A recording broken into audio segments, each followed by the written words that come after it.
Good evening, my dear students. Today we are going to start something very interesting. I guess everyone is aware of this if you have done QBasic, and if not, then let's do it in Java. And in Java, we are going to do switch case. And in switch case, I know ये suitcase नहीं है, ये switch case है, ठीक है? So I want a kind attention of everyone towards me in the class, and we are starting something new. It's easy. It's very easy till we study today seriously. Okay. Introduction. Introduction में ना we will discuss how do we write switch case. Okay. So how do we write switch case? We write switch case very much like it's a branch of controlling statements. Control statements हम कहाँ use करते हैं? If else जो है ना वो सब control statements. If and else वाले statements control statements है. For statements control statements है. For I is less than 10. ये सब कंट्रोल स्टेटमेंट्स है और वैसे स्विच भी एक कंट्रोल स्टेटमेंट है equivalent to on go to in QBasic. तुम लोगों ने ऑन गो टू स्टेटमेंट्स किए थे क्यू बेसिक में. अगर किसी ने ध्यान से अगर बुक देखा होगा तो उसके अंदर गो टू स्टेटमेंट्स भी थे जो कि हमने इतने खास कुछ किए नहीं थे. ओके. तो स्विच में क्या होता है ना कि जैसे कि आप लोग देख पा रहे हो स्विच लिखने के बाद हम लोग एक्सप्रेशन लिखते हैं. एक्सप्रेशन मतलब एक वेरिएबल लिखते हैं. जैसे कि एग्जाम्पल में लिखा हुआ है ब्रैकेट में एन उसके अंदर क्या होता है बेसिकली. स्विच केस होता क्या है पहले वो समझते हैं. क्या होता है ना कि कभी कोई प्रोग्राम में हमें मेन्यू ड्रिवन प्रोग्राम भी बोला जाता है स्विच केस को. And it is even often said that switch case is of case 1 case 2 case 3 means it gives you choices. There will always be a choice that you ask from the user whether you want to have chocolate or you want to have banana, or whether you want to go to CCD or you want to go to Caventus. You will ask the user and accordingly user बोलेगा 1. हम लोग 1 select करते हैं, right. 1 select करेगा तो वो CCD जाएगा. 2 select करेगा तो वो कैवेंटस जाएगा. कैवेंटस के लिए कैब बुक होगा. It is like that. तो ये चॉइस ड्रिवन है. तो वो एक्सप्रेशन मतलब क्या है कि तुम्हें पहले यूजर से मांगना है system dot out dot println enter your choice. User को अपनी चॉइस एंटर करनी है. उसके बाद जो वो चॉइस एंटर करेगा वो एक वेरिएबल में स्टोर होगा और वही variable is expression. That variable is n in this case of our example. Now we will open a brace curly bracket and then we will write case value 1 means case 1, case 2, case 3. You can see on the right side of the screen that I have clearly written case 1, case 2, case 3, right. Every case is finished by writing break semicolon, break semicolon, break semicolon, apart from the default case, because default is the last case which we write in switch case. Okay. Now we can see that on the left side of the screen, after writing the case value 1, I have written block 1 and then I have written break statements, and in the right side of the screen I have written statement and statement. Block 1 का मतलब ये है कि whatever the program is telling us, if the program is telling us to print Monday, then we will write system.out.println Monday. If the program is telling us to calculate the area of a perimeter or a square of a rectangle or a square or a area of a triangle, we will calculate it. Whatever the input required, we will write system.out.println. If I need some input like enter the value of a, then so that I can calculate the area and the perimeter. For that I will do this. Okay. अब जहाँ तक सवाल है ये सब perform करने का, after for instance we are calculating the we have done this, I have done this program later on in this video itself. So let me discuss that. For instance, in case 1 we are calculating the area of a square and perimeter. So I will write system.out.println and enter the value of a. Then I will calculate double a is equals to a into a, double p is equals to 4 into a, and then system.out.println area is plus a, system.out.println perimeter plus p, and then I will write the break statement. Break statement is the finishing line. Why do we need the break statement? And if we don't write break statement, what will happen to the program which we have already written? You know, if you don't write the break statement ना, एक case दूसरा case से fall on हो जाएगा. मतलब case 1 case जहाँ भी computer will read break, computer will go to the end end of the bracket, means वो स्विच से बाहर निकल जाएगा। तो वो केस परफॉर्म करने के बाद उसे स्विच से बाहर निकलना जरूरी है, क्योंकि हमने तो एक ही चॉइस एंटर की थी ना। अगर हमारे चॉइस में था कि हम लोग area of a square calculate करें या area of a rectangle calculate करें, तो यूजर या तो area of a square calculate कर सकते हैं या तो रेक्टेंगल कर सकता है। दोनों तो यूजर नहीं करेगा ना, बट यूजर दोनों में से कोई भी एक चॉइस ले सकता है, इसलिए हमें दोनों चॉइसेस यहाँ पे लिखनी हो, राइट। जब प्रोग्राम ओरिजिनली रन होगा तो एक ही केस रन होगा, यानी कि या तो स्क्वायर रन करेगा या तो फिर वो एज अ हम लोग जब कंप्यूटर में रन करेंगे तो या तो वो हम लोग स्क्वायर चूज करेंगे या तो हम लोग रेक्टेंगल चूज करेंगे। दोनों तो नहीं चूज करेंगे, दोनों का क्या एरिया तो नहीं कैलकुलेट करेंगे, बट लिखना इसलिए पड़ता है क्योंकि हमें यूजर कुछ भी एंटर कर सकता है ना, राइट। So that's why. सो अगर ब्रेक स्टेटमेंट अगर नहीं लिखेंगे तो केस 1 के बाद केस 2 एग्जीक्यूट हो जाएगा, केस 2 के बाद केस 3 भी एग्जीक्यूट हो जाएगा। तो इसीलिए हर एक केस से निकलना, मतलब स्विच केस से निकलने के लिए हमें ब्रेक स्टेटमेंट लिखना जरूरी है। अब कुछ इंटेलिजेंट लोगों के दिमाग में ये जरूर क्वेश्चन आ रहा होगा कि मैम डिफॉल्ट केस जो है, डिफॉल्ट केस में क्यों ब्रेक स्टेटमेंट नहीं लिखेंगे लास्ट में। डिफॉल्ट केस के बाद आ जाता है आपका ऐसे ही स्विच केस खत्म हो जाता है। और डिफॉल्ट केस क्या है, अगर यूजर ने हमें बोला 1 एंटर करो 2 एंटर करो, पर कुछ स्मार्ट यूजर्स भी होते हैं हमारे लाइफ में जो ना 1 नहीं एंटर करते, 2 नहीं एंटर करते, कुछ बोलते मैम ना 10 ट्राई करते हैं ना, 40 ट्राई करते ना, 50 ट्राई करते ना। बट अगर वो 10 40 50 ट्राई करेगा तो कंप्यूटर के पास कुछ तो ऐसा ऑप्शन होना चाहिए जो स्क्रीन में डिस्प्ले करे और बोले कि भाई आपने गलती की है, आपने गलत चॉइस दी है और हम इसीलिए कुछ नहीं कर सकते। तो डिफॉल्ट केस वही है आपके लाइफ में। डिफॉल्ट केस में हमें बस ये लिखना है system.out.println wrong choice, और फिर यूजर वापस से प्रोग्राम रन करने का कोशिश कर सकता है और कुछ नहीं कर सकता, ठीक है। तो बहुत बार हमने देखा होगा ना, हमें चॉइसेस मिलती हैं कहीं कहीं कि 1 एंटर कर, type 1, type 2, type 3 for this, type 4 for this. So that is actually a menu driven program which a software engineer has written behind the screen, which is not showing on the screen to you. Okay. Now I've into more into softwares because I am doing something with the softwares also. Sooner or later you will guys come to know. तो चलो उस खुशखबरी के साथ हम लोग एक sweet सा छोटू सा मेन्यू ड्रिवन प्रोग्राम करेंगे एकदम। उसमें क्या है, चॉइस 1 में है हमारा सम कैलकुलेट करना और चॉइस 2 में प्रोडक्ट कैलकुलेट करना। आई नो थोड़ा लेमैन प्रोग्राम है ना, बट इससे अच्छा मैं सोच नहीं पाई। ओके। अब सम के लिए भी हमें 2 नंबर चाहिए, प्रोडक्ट के लिए भी हमें 2 नंबर चाहिए, और CH में हम लोग हमारी चॉइस लेंगे हम लोग, ठीक है। तो पब्लिक क्लास नेम तक तो आई गेस सबको समझ, मैंने शॉर्ट हैंड लिखा है, तुम लोग लॉन्ग हैंड भी लिख देना। एकदम छोटा सा प्रोग्राम था तो मैंने शॉर्ट हैंड नाम दिया। आप चाहो तो एडिशन प्रोडक्ट लिख सकते हो, सम प्रोडक्ट लिख सकते हो, आपका जो मन हो। क्लास का नाम कुछ भी लिख सकते हैं, बट क्योंकि आप बच्चे हैं तो इसलिए आप लोगों को क्लास का नाम कुछ रेलेवेंट लिखना है, that's it. Okay, to the program only. Okay, यहाँ पे हम लोग क्या बोलते हैं, बेन टेनिसन नहीं लिख सकते, चाहे तो लिख सकते हैं, प्रोग्राम रन करेगा। आप लोग क्लास में आए तब आप लोग ये करिएगा भी, पर क्या है ना, एग्जाम में लिखेंगे तो मैम थोड़ी ऑफेंड हो जाएगी और कुछ। ओके, तो इसीलिए क्लास नेम हमेशा रेलेवेंट लिखना। एज इट इज सीरियस है, सीरियस ही होगा पढ़ाई में। बाकी कोई और ये वीडियो देख रहा है तो मस्ती भी कर सकता है क्लास नेम के साथ, I guess. Jokes apart, let's continue the class, and it's public classic shorthand, public starting void main, int x, int y, because I need 2 numbers to calculate sum और 2 numbers to calculate product as well, and int ch में हमारी choice रहेगी।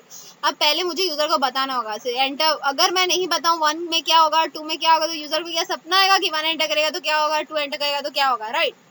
तो हमें बोलना होगा system within inverted comma enter 1 for sum, और मेरे को ज्यादा नहीं लिखना था, आप चाहो तो लिख सकते हो एंटर 2 फॉर प्रोडक्ट, मैंने 2 फॉर प्रोडक्ट लिख दिया है।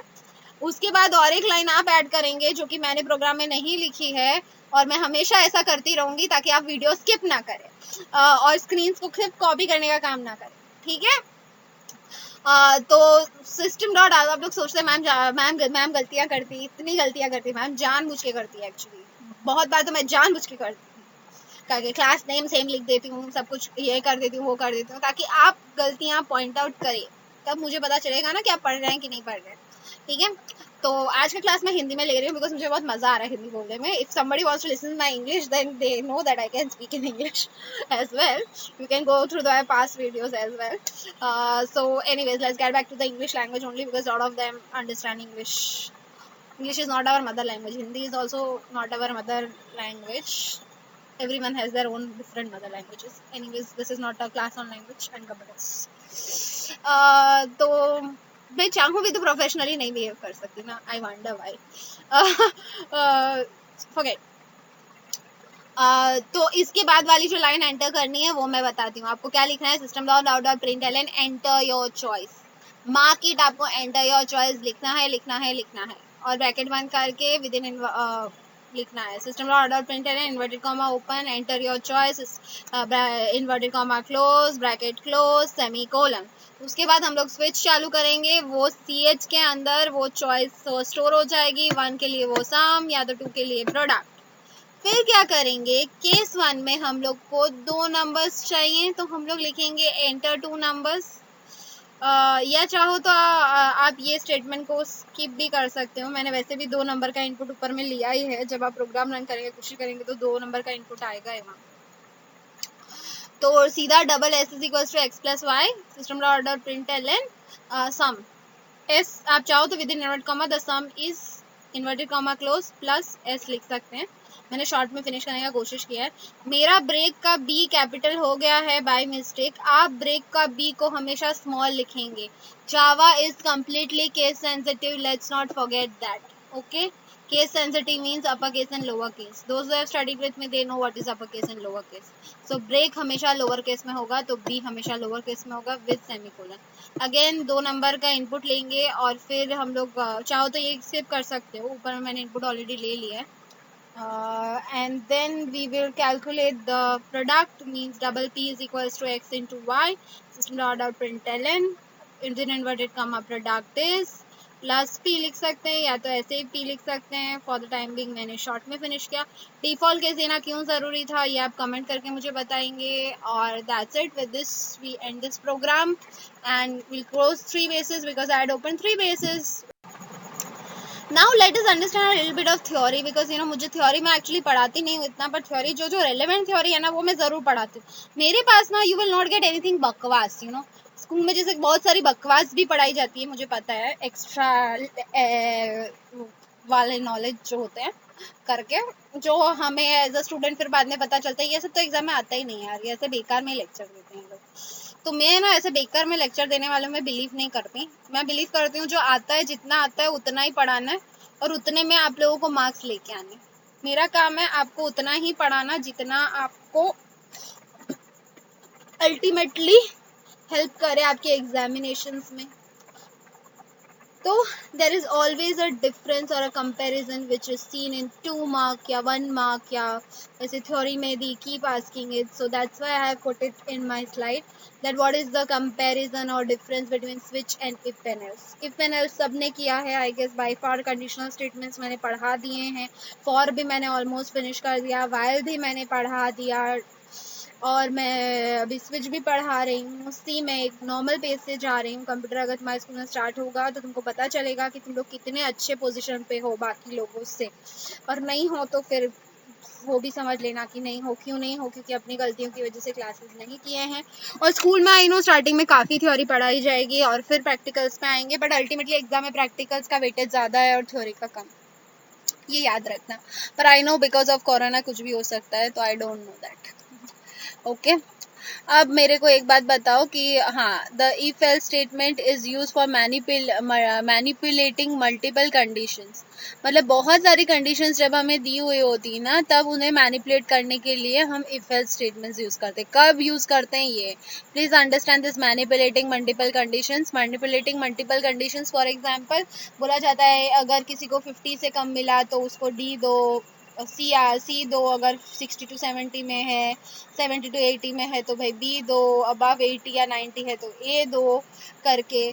तो ये जो है वो मैनिपुलेटिव कंडीशंस है, मल्टीपल कंडीशंस है, जब दी जाती हैं हमें तब हम लोग इफ स्टेटमेंट्स यूज करते हैं। थ्योरी है भाई, थोड़ा बोरिंग भी लगता है बट सुन लेना और प्लीज लिख भी लेना, प्लीज मेरे लिए लिखना, मैंने इतना लिखने का टाइप करने का मेहनत किया तो प्लीज आप लोग भी लिखने का कष्ट जरूर करिएगा। Whereas switch touches upon only one conditional variable, मतलब वो एक ही कंडीशन फुलफिल करता है। अभी तक हमें समझ आ गया, या तो सम, या तो एरिया ऑफ स्क्वायर और पेरीमीटर ऑफ स्क्वायर कैलकुलेट करेगा, या तो खाली एरिया ऑफ रेक्टेंगल और पेरीमीटर ऑफ रेक्टेंगल, दोनों कभी नहीं करेगा स्विच, दोनों कभी नहीं करेगा करके चॉइस दी गई है यूजर को। अब 1 एंटर करो या 2 एंटर करो, यूजर एक बोलेगा, कंप्यूटर एक ही रन करेगा, दोनों नहीं रन करेगा। तो यही बोलने का कोशिश करें। And different values of these variables are pass through the control to the required case, मतलब जितने जितने डिफरेंट वेरिएबल्स चाहते हो नेक्स्ट प्रोग्राम करेंगे ना तब आपको समझ आएगा कि रिक्वायर्ड केस के हिसाब से उतने ही वेरिएबल्स उनको पास ऑन किए जाएंगे, एडिशनल वेरिएबल्स का कोई रोल नहीं होगा। ये को प्रोग्राम करेंगे उसके बाद आपको ये वाली लाइन समझ आएगी, बट इतना तो समझ आ गया मल्टीपल मैनिपुलेटिंग मल्टीपल कंडीशंस क्या है और only one conditional variable condition variable क्या है, राइट। अब नेक्स्ट स्टेटमेंट पे आते हैं। प्लीज दो डिफरेंस तब लर्न करेंगे, मैं कॉल कर करके इंडिविजुअली सबको पूछूंगी, और अगर आपने नहीं लर्न किया तो आप उसी समय वीडियो में मेरे सामने सेटअप करेंगे, डुओ पे कॉल लगा दूंगी मैं, या तो व्हाट्सएप वीडियो कॉल कर दूंगी, कुछ भी कर सकती हूँ मैं, नॉर्मल वीडियो कॉल भी कर सकती हूँ। चलो, and if else statements uses both integer as well as floating type values। if else statement क्या करता है ना, वो फ्लोटिंग टाइप वैल्यूज भी यूज करता है और इंटीजर वैल्यूज भी यूज करता है। अब आपको वैल्यूज में अगर पता होगा तो हम लोग इंट लिखते थे, इंट जो होता है ना वो इंटीजर होता है, वैसे ही फ्लोट भी एक डेटा टाइप होता है। आपको स्कूल में पढ़ाए जाएंगे जब नंबर ऑफ डेटा टाइप्स होंगे, मैंने भी पढ़ाए थे आई गेस, अगर आप भूल गए हो तो कुछ नहीं कर सकती मैं इस चीज में। फ्लोट भी एक डेटा टाइप है जिसमें मतलब कि आप क्या बोलते हैं वेरिएबल्स को क्या बोलते हैं इंटीजर फॉर्म में भी थोड़ा मतलब डेसिमल फॉर्म में भी आ जाता है करके, तो एल्स केस में आप थोड़ा डेसिमल फॉर्म में भी कंपैरिजन कर सकते हो, ठीक है। बट स्विच केस में क्या है ना, स्विच स्टेटमेंट्स जो होता है ना वो इंटीजर वैल्यूज ही एक्सेप्ट करती है, मतलब पूरा 1 2 3 4, क्योंकि आप समझ रहे हो ना CH में अगर 1 आएगा तभी तो वो केस 1 में जाएगा, और CH में अगर 2 आएगा तभी तो वो केस 2 में जाएगा, राइट। तो ये भी एक on ground and practical difference है इनके बीच में।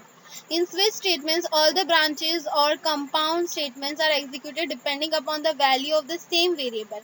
And on the other hand, if else follows usage of long instructional based statements and may create confusion with blocks within the blocks. Correction. इसका मतलब क्या है ना कि अभी हमने थोड़ी देर पहले किया, प्रोडक्ट भी कैलकुलेट किया, सम भी कैलकुलेट किया, इनपुट हमने x और y लिया था, बट x और y से हमने सम भी कैलकुलेट किया, x और y से हमने प्रोडक्ट भी कैलकुलेट किया, जस्ट फ्यू मिनट्स बिफोर। अगर याद नहीं आ रहा तो रिवाइंड कर लो, देख लो, वापस आना फिर।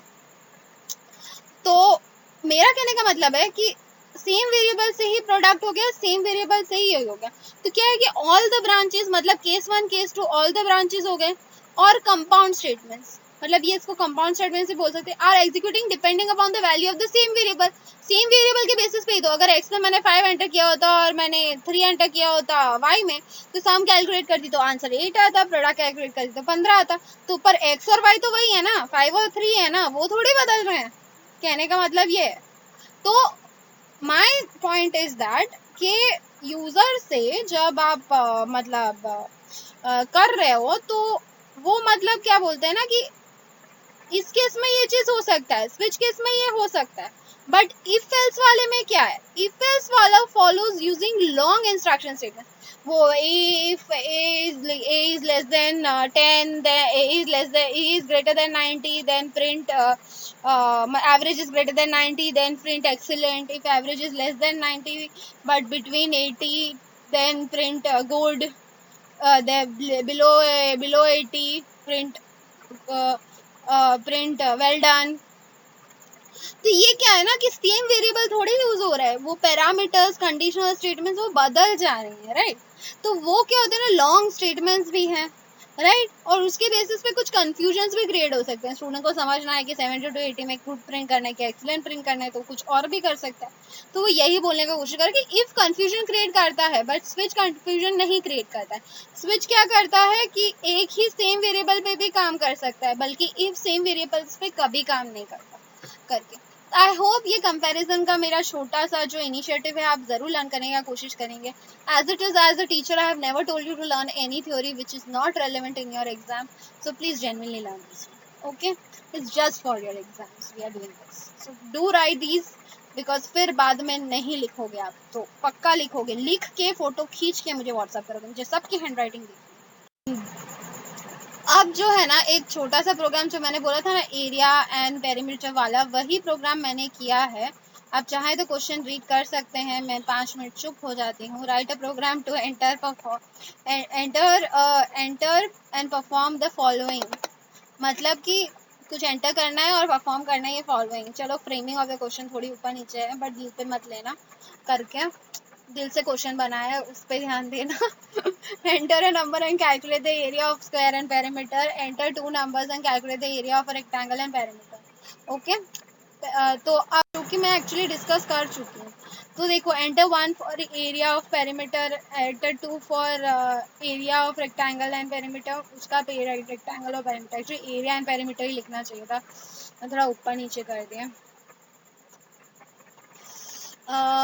तो स्विच CH आएगा, CH आएगा, फिर मैं बोलूँगी एंटर अ नंबर करके। एक्चुअली एंटर अ नंबर मैंने किया है बट चाहो तो हाँ लिखो, नहीं भी लिखो तो चलेगा क्योंकि ऑलरेडी मैंने एक्स वाई और सी एच की वैल्यूज ली।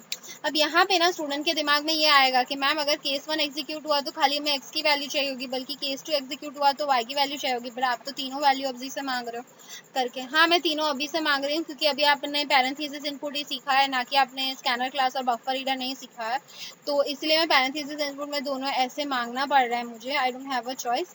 अगर आप केस 1 यूज करते हो, सिलेक्ट करते हो, तो खाली एक्स की वैल्यू जो आप इनपुट करोगे वो यूजर जब रन करेगा प्रोग्राम, ये रन करोगे आप प्रोग्राम, तो मैं सच बोल रही हूँ आपको यूजर एक्स भी मांगेगा, वाई भी मांगेगा और चॉइस भी पूछेगा, ठीक है, बट चॉइस भी पूछेगा आपसे क्योंकि ये पैरेंथेसिस इनपुट वाला प्रोग्राम।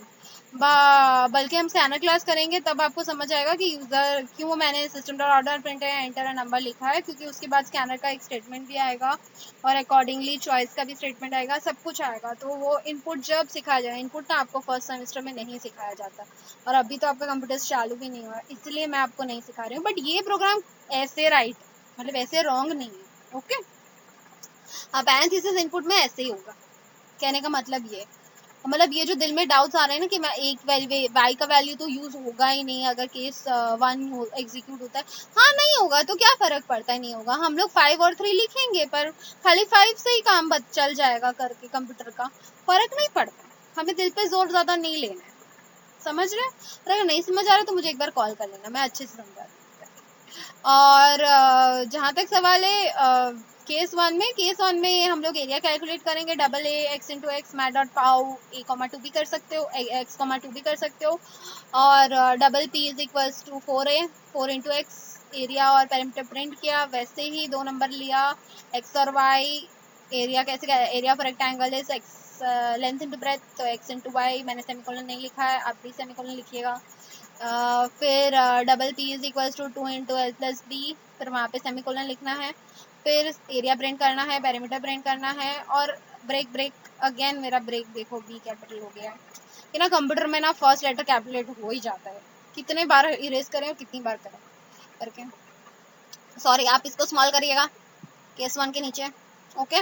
और डिफॉल्ट केस में सॉरी इनवैलिड इनपुट, इसमें कुछ भी ना समझ आए ना तो मुझे डेफिनेटली कॉल करना। आई गेस इसमें ऐसा कुछ नहीं है जो आपको नहीं समझ आना चाहिए, बट अगर तभी भी नहीं समझ आ रहा है तो आप मुझे फिर से कॉल करिएगा। ऑलरेडी आगे मैं समझा चुकी हूँ पूरा प्रोग्राम, ओरल लिया, ये तब आपकी स्क्रीन के सामने ऐसे लिखा हुआ नहीं था। तो कुछ रूल्स है जो स्विच केस में हम लोग पहले फॉलो करते हैं, ठीक है। The variable used in switch statements can only be integer, convertible integers means byte short या कैर हो सकता है या तो स्ट्रिंग हो सकता है।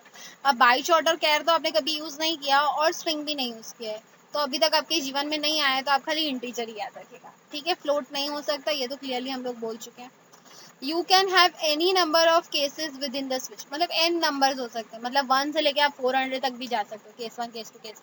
एक्चुअली जब सॉफ्टवेयर इंजीनियर्स प्रोग्राम करते हैं ना, तो हम लोग इतने सारे केसेस देते हैं, इतने सारे केसेस देते हैं ना, कि उसी के बेसिस पे आपके सारे प्रोग्राम्स रन करने होते हैं ऑन स्क्रीन। बट वो आपको समझ नहीं आएगा। पता है आपने कभी पेप्सी की मशीन देखी है? वो पेप्सी की जो मशीन जो हम लोग है ना, क्या बोलते हैं, when we go outside in मेला और something, you know, we see a electronic machine in which, you know, we वो मेरिंडा के ऊपर प्रेस करता है और कप रखता है तो मेरिंडा आती है, वो पेप्सी के ऊपर प्रेस करता है और कप रखता है तो पेप्सी आती है, अगर आपने स्प्राइट पे प्रेस करता है तो स्प्राइट आती है, राइट। वो बटन पे प्रेस करता है, वो चीज निकलता है, ये से प्रेस करता है, इस पे आप बोलते हैं हाँ we want to have 1 cup of Mirinda, 1 cup of Pepsi, 1 cup of, even in McDonald's you would have seen that they would, ice creams भी वैसे वो लोग मशीन से निकालते हैं। तो वो जो मशीन्स होती है ना, उसमें जो वो बटन प्रेस करके वो चीज निकलता है ना, वो उस स्विच केस की वजह से ही निकलता है। अच्छा, वो उसमें वैसे किसी ने सॉफ्टवेयर फीड करके रखा हुआ है inside that machine. So where it is used, I give you even the real life example. So if you are interested to be an engineer of softwares or apps, then दिल से पढ़ो ठीक है।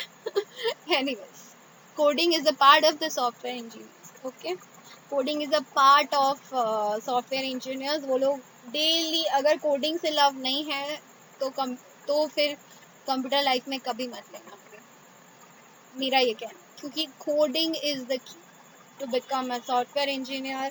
आज आप बोल रहे हो ना everything is online because of corona, who are working behind this online? Engineers and app developers, software engineers and app developers, starting from designing apps for schools or designing anything for websites or everything actually is done through this. And it's a very interesting world which we create online through our coding, and it's amazing. मैं इतनी तारीफ इसीलिए कर रही हूँ क्योंकि मैं अभी थोड़ा ये कर रही हूँ और मुझे बहुत मज़ा आ रहा है ये करने में, करके मेरे लाइफ में। और मैंने कभी सोचा नहीं था कि लाइफ में you know my career is a roller coaster ride, everyone knows that कि मैं at the after getting my 12s, passing my 12s, I entered my graduation, and I did my graduation in BCom, and then from BCom, while doing BCom, I was doing chartered accountancy. Then I couldn't clear my finals. I am just lagged behind with that in my life. तो मैंने final नहीं create किया। Final नहीं करने के बाद मैंने ये सब टीचिंग कर रही हूँ। टीचिंग के करते करते मैंने बीएड चालू किया। बीएड चालू करने के बाद अभी मैं वापस सॉफ्टवेयर्स पे आई हूँ क्योंकि मुझे सॉफ्टवेयर्स बहुत इंटरेस्टिंग लग रहे हैं, कोडिंग करने में मज़ा आ रहा है। एंड लाइफ में what is important, you know that kids, मज़ा आना चाहिए। कुछ भी करो ना, मज़ा नहीं आ रहा हो ना तो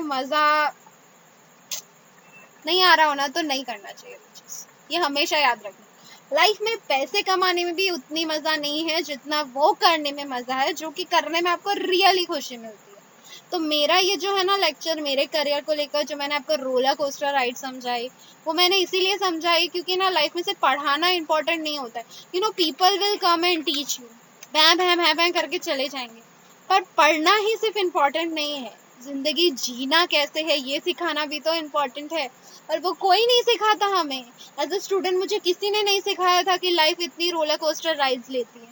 जिंदगी में डेली इतने इतने चैलेंजेस आते हैं और आपको रोज अपने चैलेंजेस को मेंटली फेस करना पड़ता है करके। सबने सुशांत सिंह राजपूत का सुसाइडल केस देखा ना करके। I am taking this time in the video also, you know, because you know I feel ना mental health of students is also important, and mental health of teachers is also equally important, students is also important, even the mental health of parents is also important. तो बीच बीच में जो मैं भाषण देती रहती हूँ ना, मैं आपका वक्त बर्बाद करती हूँ। आई नो दैट, जिसको स्किप करना हो can definitely skip it, but my only agenda behind all this thing is that कि मेंटल हेल्थ हमारी सही रहनी चाहिए करके। तो मैंने मेरा एग्जाम्पल देके आपको यही समझाया कि जीवन में आप कभी भी कुछ भी करना हो, कभी ये मत सोचना कि अब ये नहीं हो सकता, मैं कोडिंग नहीं कर सकती, अब मैं सॉफ्टवेयर्स में नहीं डील कर सकती, मैं नहीं डिज़ाइन कर सकती, कुछ भी नहीं हो सकता ऐसा नहीं है। सब कुछ हो सकता है अगर आप चाहो तो। अगर आप में चाह है कुछ करने की, तो वो जो बोलते हैं ना, चाह के साथ राह अपने आप आ जाती है। ठीक है, तो उसी के साथ मैं मेरा लेक्चर खत्म करती हूँ और बैक टू बुक्स आते हैं। बीच बीच में मैं ये ज्ञान देती रहूंगी आपको, क्योंकि I know that staying in home away from your friends and again studying online now has become pissed off thing ना, मेरे खुद के लिए। मैं खुद भी बीएड का मेरा सब ऑनलाइन हो गया है। It's so irritating. रोज सुबह उठो, लैपटॉप खोलो, गुड मॉर्निंग मैम, अच्छे से रेडी हो जाओ, कपड़े पहनो और जूम पे क्लास करो, और फिर वापस आके हर 1 घंटे में क्लास क्लास क्लास करो, और फिर लंच टाइम तक ब्रेक मिले, और फिर 4 बजे तक आप स्टूपिड जैसे कॉलेज अटेंड करते थे बिल्कुल वैसे ही अटेंड करो। Life would become little boring, but with this coding my life has become very interesting. तो इसीलिए मैं कोशिश कर रही हूँ कि आपकी लाइफ भी इंटरेस्टिंग रहे करके।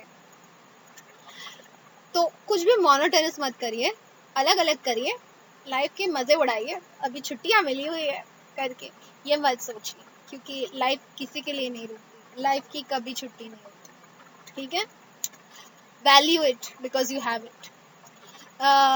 The value for a case must be same data type as the variable in the switch, and it must be constant or a literal. कहने का मतलब ये है, उसके पहले you can have any number for a case statement within a state switch. Each case is followed by the value to be compared to and a semicolon. Each case is followed by a value to and a semicolon. मतलब सारे statements जो होते हैं ना, उसमें सेमीकोलन्स आएंगे, और बोला है कि हर केस को फॉलो ऑन करने टाइम पे ब्रेक स्टेटमेंट्स भी रहेंगे, वो भी लिखा है नेक्स्ट लाइंस में आई गेस। एंड उसके बाद आई गेस 2 मिनट्स का ब्रेक लेंगे।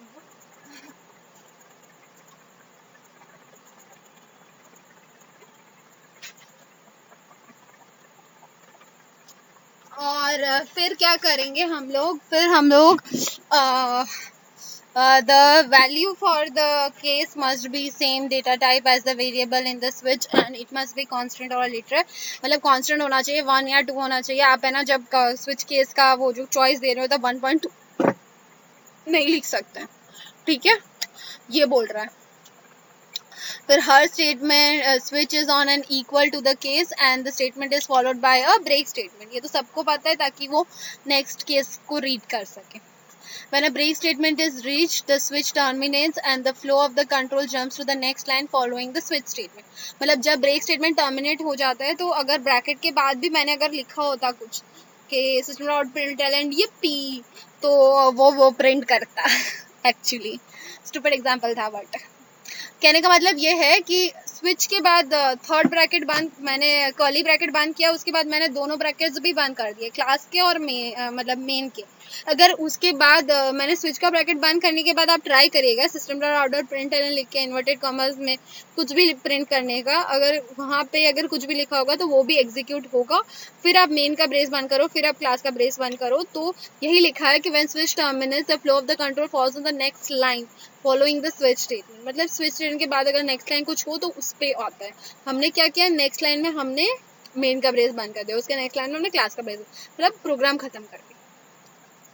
अब not every case needs to continue with a break, if no break appears the flow of the control will fall, यही मैं समझाने का कोशिश कर रही थी, टिल द टाइम ब्रेक। मतलब क्या है ना कि हर केस के बाद ब्रेक लिखना जरूरी नहीं है, पर क्यों जरूरी है लिखना, क्योंकि अगर नहीं लिखेंगे तो केस 1 जो है फॉलो ऑन हो जाएगा केस 2 में, केस 2 फॉलो ऑन हो जाएगा केस 3 में। जब तक उसको ब्रेक नहीं मिलेगा तब तक के जितने भी केसेस हमने लिखेंगे ना वो सारे रिक्वायर करें। तो ब्रेक लिखना जरूरी नहीं है अगर आपको फॉलो ऑन करना है। तो कुछ कुछ कोडिंग्स ऐसी होती हैं हमारे रियल वर्ल्ड में जहाँ पे हमें फॉलो ऑन जानबूझ के कराना पड़ता है, बट आप एज अ स्टूडेंट इस स्टेटमेंट को स्किप कर सकते हैं, आपके लाइफ में नहीं है, ब्रेक लिखना जरूरी है, ठीक है। Switch statement can be an optional default case which must appear at the end of the switch. End of the switch में हम लोग डिफॉल्ट केस लिखते हैं, यही लिखा हुआ है कि डिफॉल्ट केस तभी परफॉर्म होता है जब कोई बाकी केस ट्रू नहीं होता है। No break is needed for the default case, क्योंकि उसके बाद जो है वो स्विच का ब्रैकेट बंद हो ही जाता है, तो कोई फॉलो ऑन होने का चांस है ही नहीं। यही हमारे रूल्स है। इसी के साथ मैं क्लास आऊंगी आपके लिए, एकदम बेबी सा होमवर्क, एकदम छोटू सा होमवर्क है कि हमें names of the week display करने हैं है as per the entered number, मतलब as per the user's choice हमें नेम ऑफ द 1 तो मंडे, 2 तो ट्यूसडे, 3 तो वेडनेसडे, वैसे वैसे करके हमें पहले तो चॉइसेस बाहर लिखनी है स्विच के, उसके बाद हमें CH करना है, उसके बाद केस वाइज हमें Monday, Tuesday, Wednesday, Thursday, Friday, Saturday, Sunday print करना है।